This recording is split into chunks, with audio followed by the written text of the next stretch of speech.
The reason you're exhausted, overwhelmed, and stuck isn't that you want too much. It's that you've been running toward everything from the outside while running away from yourself on the inside. The wanting and the running are the same movement, and the only way out is to stop. Not to stop wanting, but to stop running. Most of my life, I struggled with crippling anxiety. Just this constant feeling that no matter what I did, it was never enough. And that this constant anxiety just felt like I was constantly running around trying to prove something of myself, trying to make something of myself. One day it just all came crashing down. I gave up. I just stopped trying.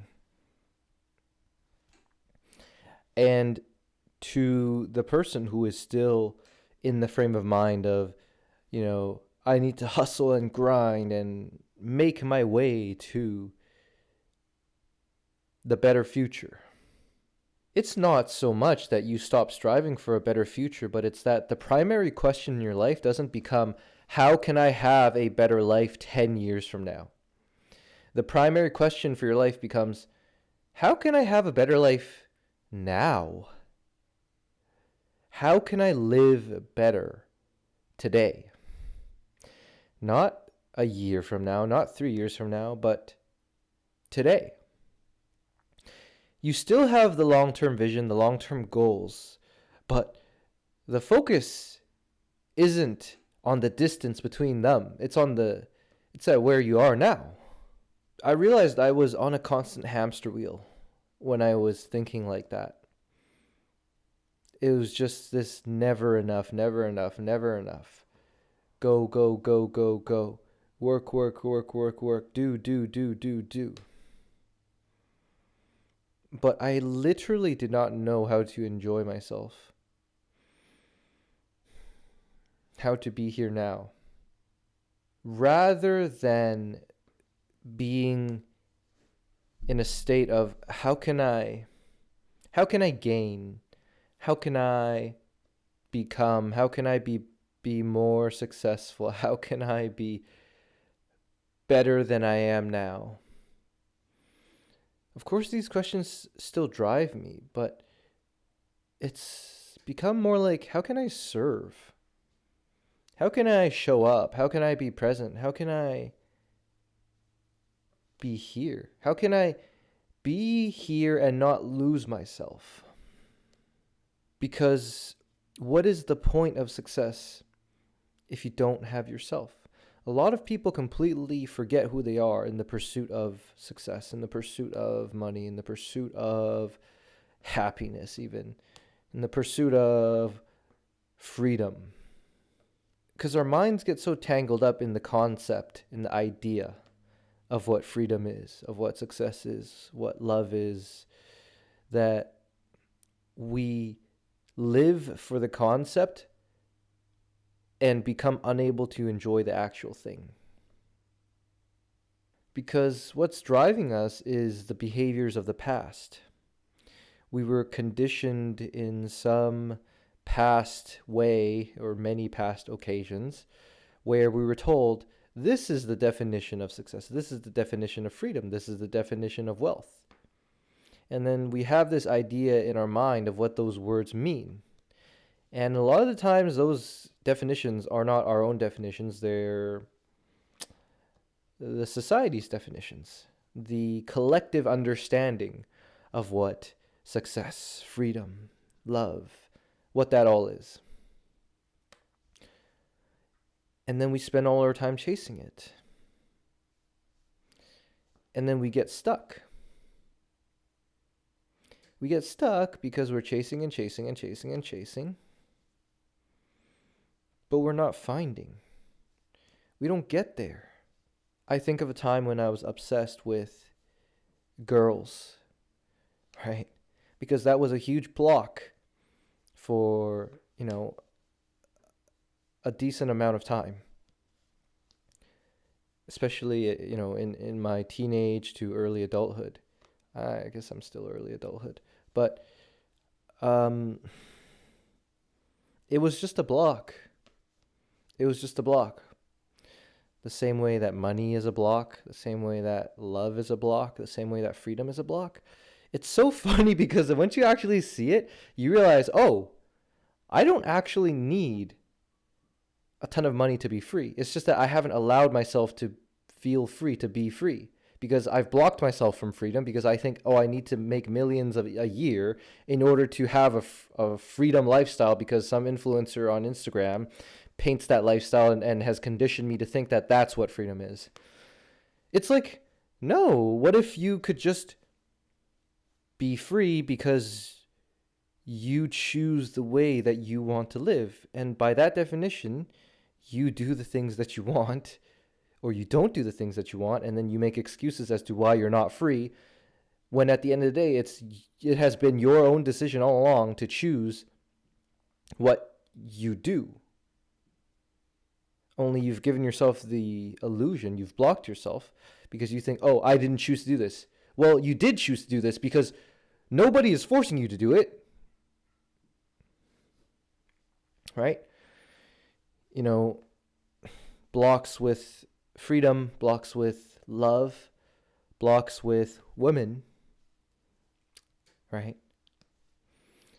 You know, like for me personally, when I was like just blocked with women, it was just like I was constantly trying to figure them out. I was constantly trying to understand them and read their behavior and figure out how I can, get a grasp of it, right? Get a control of it, get a hold of it.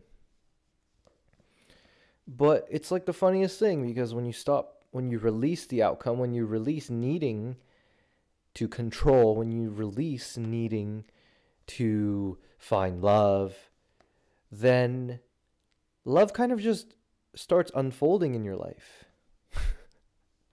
Right? When you stop chasing freedom, freedom starts to unfold in your life.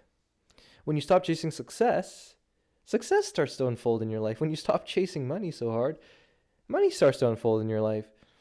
It's the principle of excess importance. Because when we place too much importance on something, it ends up repelling the very thing that we're trying to attract. And we think, oh, I just have to put in even more effort, more effort, more effort, more effort. But what if all of that excess effort is the thing that's driving away the thing that you're seeking? Like, we'll go back to love again. It's like, I found love when I wasn't trying to find love. It just happened on its own. It was unexpected as hell. Right? I started to find freedom when I stopped looking for it, when I just started to do the things I wanted to do every single day. If I felt bored, I would just drive out somewhere because I wanted to. Like, freedom is literally just the decision to choose what you do, right? Freedom is having the ability to choose what you do. How much of freedom have you given away because you think some outer circumstance is in control of your freedom, when it is entirely up to you? Why do we feel like life isn't good enough? Because it's been painted into our minds that we have all of these problems, and then the comparison on social media doesn't help. Of just wondering, it's like, what's wrong with my life? Well, there's nothing wrong with your life. That's the thing. There's nothing wrong with your life. Yeah, you have things that you have goals, you have things and places you want to get to. But it's like,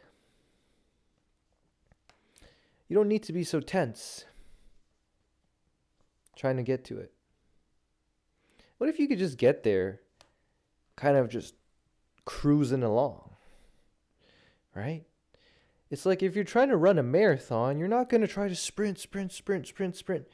And I guess this is what the hustle culture mentality has ingrained into all of us, and especially in a world that's becoming more and more fast-paced. This whole idea of you need to go faster, faster, faster, faster. Why? Because if you don't, then you can't keep up. But again, if you're running a marathon, take your time. Take your time. Take it steady. Take it at a pace that keeps you grounded. Who are you doing this for? You might be doing it for the people you love, right? But the best way to do it is to do it for a version of yourself that you want to be. Who do you want to be on a day-to-day basis? Right? What is the kind of love and freedom that you want to feel in your life?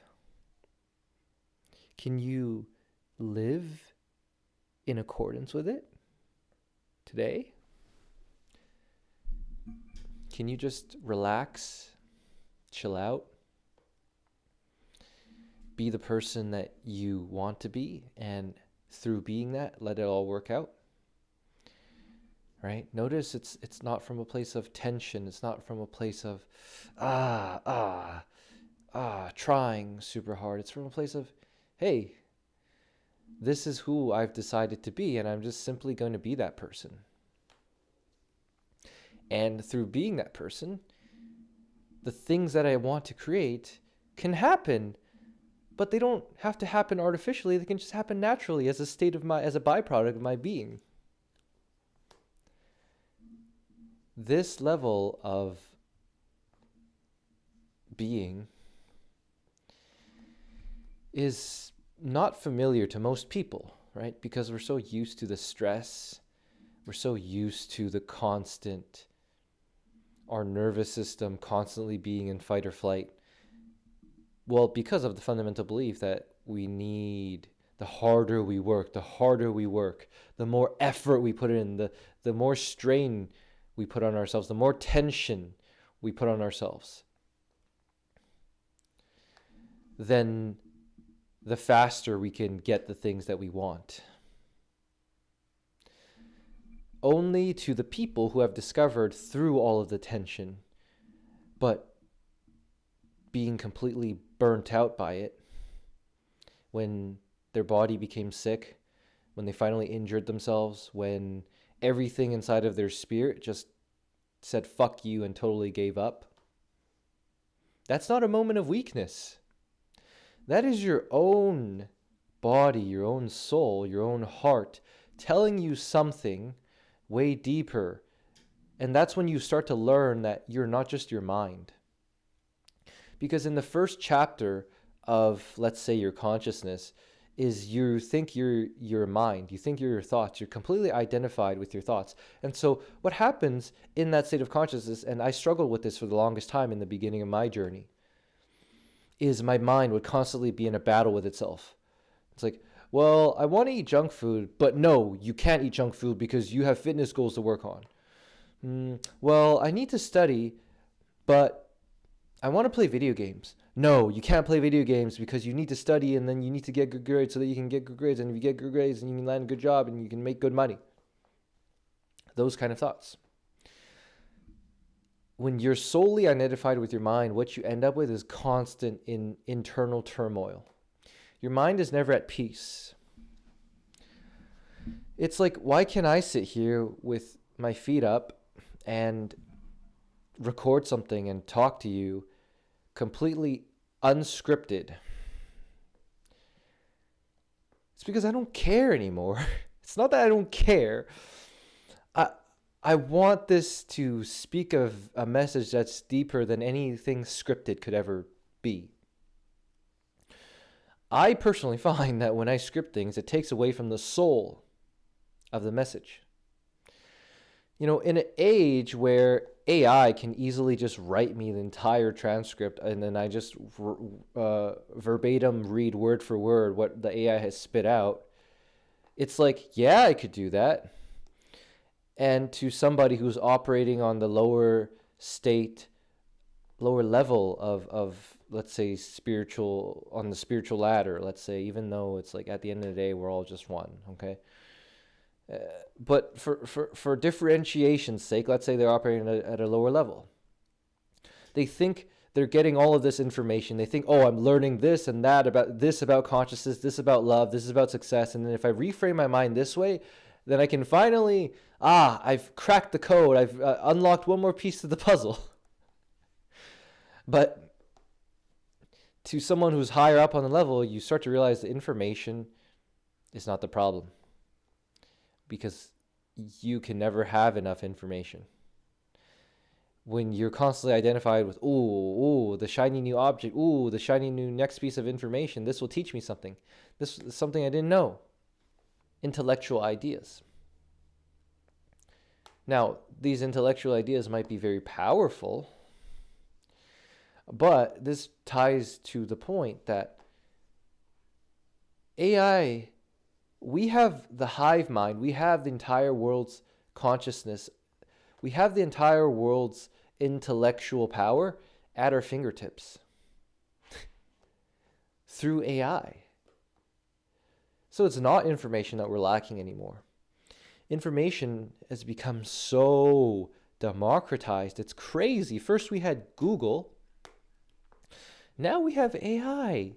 Any piece of information we want at our fingertips. But how does that information help us? Right? We could have all of this information, and yet somebody will know how to apply and actually improve their life, and somebody else will have the information but still be the same person. So the information is not the separator. It is our internalization. How able are we to embody the information we receive? Are we actually able to download, to integrate the information, rather than it just being intellectual knowledge? Because so long as something just remains intellectual knowledge in your mind, it's not automatic. It doesn't really do anything for you, right? Where the magic happens, whether it's in relationships, money, career, purpose, mental health, is when you actually, when not only the insight clicks for you, but then it clicks for you in a way where you're like, oh, I'm actually feeling what this feels like to be applied. I think this is the true separator now, because with the democratization of information, the barrier to entry to anything in the world has become significantly lower. But while the barrier of entry to pretty much everything is lower, that also means the competition is higher, because now everybody, hypothetically, has a similar point of access, let's say. Now it's just a matter of, well, how bad do you want it? Do you even know what you want? Because the lack of clarity, that is what destroys prioritization. That is what destroys action. You don't know what you want, right? And you can think and think and think and think and think about it, but then that just ends up leading to more confusion, right? The mind is a very powerful vehicle, but it's a double-edged sword, because it can be a sharp weapon, but it can also fragment you. There are so many directions you could go. Which one should you take? Until you have the internal conviction, the amount of options is overwhelming. Think about it. When you go to a restaurant and then they have a menu book, sometimes you go to a restaurant and there's like 7 options in total on the menu. And then they have the pictures. And then you go to, like, I don't know, a Chinese restaurant or something. And then they have like 76 options. Okay? And then none of the options even have an image on them. Which case do you think it would be easier to make a choice? Obviously, the menu with 7 options and images, right?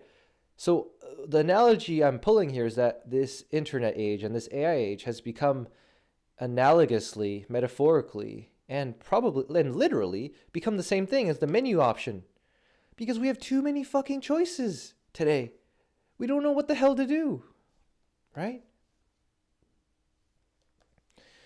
Because there's so many choices, we don't have a clear conviction on any single one. And because of that, it's dizzying. The amount of choices is dizzying. So what's the answer when there's too many choices and your mind is spinning? What most people try to do is that they try to think their way to clarity. They consume more, they analyze more, they add more information to an already overloaded mind. But the answer isn't more thinking. The answer is less identification with the thinking.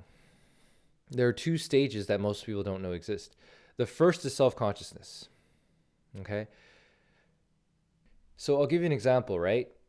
If you feel awkward at a party, it's not that you feel awkward, right? The self-consciousness, it is the fact that you feel awkward, okay? But you feeling awkward is the surface manifestation of it. The deep root of the self-consciousness is that you feel so deeply fused with your own internal thoughts that every thought feels like a fact. Every thought you have feels like reality. And because it feels like reality, it becomes reality. Because the attachment to the awkwardness feels so real, it becomes real. Do you see what I'm trying to say here? Now, what if you could use that exact power? It's the same power. But instead of pointing it towards awkwardness, anxiety, money problems, relationship problems, love problems, loneliness, what if you could point that exact energy towards the opposite of awkwardness, confidence? What if you could point it at wealth? What if you could point it at a body you're proud to look at in the mirror? What if you could point at love, fulfillment, joy, right? Because every anxious thought is real. Every self-doubt is true because you and your thoughts are the same thing. And that is what happens when you're identified with your thoughts. But instead of identifying with these negative thoughts, what if you can identify with its opposite, with the positive? So the first stage is self-consciousness, but the second stage is self-awareness. The only difference is the distance. You are no longer inside of the thought looking out. You're watching the thought from the outside, just as you're an audience member sitting in a movie theater watching the movie. The movie feels very real. And yet at the same time, you know that you're watching a movie and that you're not actually in it, even though it feels like you're in it, right? And you're just watching the movie. That distance is everything. Because the moment you can watch a thought instead of being the thought, that's when you get your first taste of real freedom. Not freedom from your circumstances, not freedom from from a certain level of money, income, or traveling. But freedom, regardless of external circumstances. You could still be broke. You could still, be single. You could still be living at home. You could still be whatever that is, that source of shame.